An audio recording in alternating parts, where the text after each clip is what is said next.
In the spring of 2026, federal investigators in Chicago noticed something disturbing.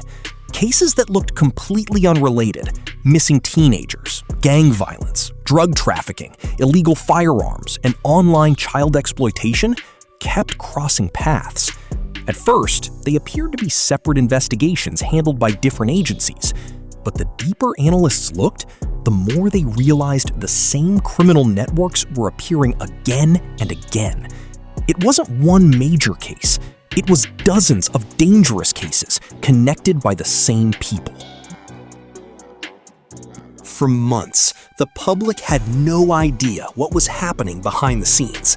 FBI agents, Homeland Security investigators, DEA agents, ATF officers, and local police quietly began sharing intelligence instead of working independently. Every phone record, surveillance photo, financial transaction, and witness interview was added to a growing intelligence map. The goal wasn't simply to arrest criminals. Investigators wanted to expose the entire network before anyone realized they were being watched. One discovery changed the direction of the operation. Several missing children who had been reported in different parts of the Chicago area appeared to have indirect connections to suspects already under investigation for unrelated crimes. Some names surfaced during gang investigations. Others appeared during child exploitation cases or drug trafficking inquiries. On their own, the clues seemed insignificant. Together, they suggested something much larger was unfolding beneath the surface. The investigation became a race against time. Every day that passed increased the risk that evidence would disappear, suspects would flee, or vulnerable victims would be moved somewhere investigators could no longer find them. Rather than making immediate arrests, authorities made a difficult decision. They would continue watching, collecting evidence, identifying associates, and mapping relationships until they understood the full scope of the organization. As surveillance expanded, investigators discovered that many suspects rarely communicated directly. They relied on trusted intermediaries, encrypted messaging platforms, disposable phones, and constantly changing locations to avoid detection. Building a complete picture required extraordinary patience. A single mistake could alert the network and destroy months of investigative work. Behind closed doors, agents knew they would likely have only one opportunity to strike. That secret operation was eventually given a name: Operation New Dawn. Officially launched as a coordinated federal initiative, it brought together multiple law enforcement agencies with a single objective: to dismantle violent criminal networks responsible for a wide range of offenses and recover victims wherever possible. For nearly 2 months, investigators prepared for what would become one of the largest coordinated enforcement operations the Chicago area had seen in years. The public still knew nothing, but the countdown had already begun. The operation unfolded in complete silence. Instead of launching simultaneous raids, investigators spent weeks confirming addresses, tracking daily routines, identifying vehicles, and monitoring communication patterns. Every suspect had to be linked to evidence strong enough to survive in federal court.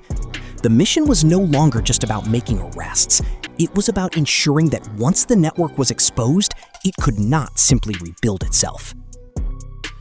As intelligence grew, agents uncovered a web of overlapping criminal activity. Some suspects were connected to violent street gangs. Others were tied to narcotics distribution, illegal firearms, or child exploitation investigations.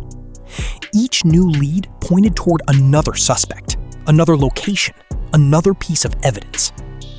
What had started as separate investigations was now revealing a deeply interconnected criminal ecosystem that stretched across multiple neighborhoods. Behind the scenes, specialized teams focused on one priority above all others: locating missing children who might still be in danger. Every credible lead was treated as urgent. Investigators compared surveillance footage, analyzed digital evidence, reviewed missing person reports, and coordinated with child protection specialists. Because many cases involved minors, authorities released almost no public information, making the operation even more secretive. Then, the planning reached its final stage. Dozens of search warrants and arrest warrants were prepared, but they remained sealed until the last possible moment. Agents understood that if even one suspect learned the raids were coming, phones would be destroyed, evidence would disappear, and potential victims could be moved before help arrived. Timing would determine whether the operation succeeded or failed completely. Before sunrise on the day the operation began, law enforcement teams moved into position across the Chicago area. Convoys quietly assembled. Tactical units waited for the signal. Investigators, who had spent nearly 2 months building the case, watched as the countdown reached 0. Within minutes, doors would be breached, suspects would be confronted, and one of the largest coordinated crackdowns in recent Chicago history would finally move from the shadows into the open. Just after dawn, the operation exploded into action. Federal agents and local officers executed search warrants across multiple locations almost simultaneously. Teams entered homes, apartments, stash houses, and businesses that had been under surveillance for weeks. The strategy was simple: hit every target before anyone had time to warn the others. Within minutes, radio channels filled with status updates as suspects were taken into custody and evidence began pouring in. Inside several locations, investigators found exactly what they had expected: illegal firearms, narcotics, digital devices, and records linking suspects to a much wider criminal network.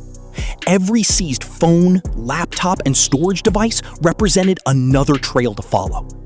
Digital forensic teams immediately began preserving evidence, knowing that a single message or location history could reveal additional accomplices or lead investigators to someone still missing. Then came the moments that mattered most. During the operation, law enforcement teams located children who had been listed as missing. For the agents involved, these recoveries carried a different weight than any arrest. The children were quickly removed from the locations, placed under the care of trained specialists, and evaluated to ensure they were safe. Because many were minors and investigations remained active, authorities released almost no personal details about their identities or circumstances. As the raids continued, the scale of the investigation became clear. By the end of the operation, hundreds of arrests had been made, with many suspects facing serious federal charges, ranging from drug trafficking and weapons offenses to violent crime and child exploitation. Officials emphasized that the operation was designed to dismantle entire criminal networks rather than target isolated offenders, making it one of the largest coordinated federal enforcement actions in the region that year. When the final teams reported back, the numbers were extraordinary. A total of 305 fugitives had been arrested, 179 people faced federal criminal charges, and 24 missing children had been safely recovered. For investigators, those statistics represented months of planning finally paying off. But for the families who had spent weeks, or in some cases months, not knowing where their children were, the operation meant something far more important. The waiting was finally over. As news of the operation spread, headlines focused on the staggering numbers. More than 300 arrests and dozens of federal charges dominated television broadcasts and social media feeds. But investigators stressed that the operation was never about producing impressive statistics. Its real purpose was to remove dangerous offenders from the streets, while recovering vulnerable victims before they could disappear again. Almost immediately, exaggerated claims began circulating online. Viral posts described the case as the destruction of a massive international child trafficking ring and claimed that hundreds of kidnapped children had been rescued. Those stories spread rapidly, but they were not supported by official announcements. authorities confirmed the recovery of 24 missing children, while explaining that missing child cases can involve many different circumstances, including family-related abductions, runaways, and children considered to be at immediate risk. Behind every official number was a story the public would probably never hear. Because the children were minors and many investigations remained open, law enforcement intentionally withheld their names, locations, and personal details. That silence frustrated some people online, but investigators argued that protecting victims was more important than satisfying public curiosity. Revealing too much information could place families at risk or compromise future prosecutions. For the agencies involved, Operation New Dawn became an example of how modern investigations are changing. Criminal organizations rarely fit into a single category anymore. Gang violence, narcotics, illegal weapons, financial crimes, and child exploitation often overlap in ways that make isolated investigations less effective. By combining intelligence across multiple agencies instead of working separately, investigators were able to uncover connections that might otherwise have remained hidden. When the operation officially concluded, authorities described it as one phase of a much larger effort, rather than a final victory. Many investigations continued, digital evidence was still being analyzed, and prosecutors were preparing complex federal cases that could take months or even years to reach court. The raids were over, but the search for accountability had only just begun.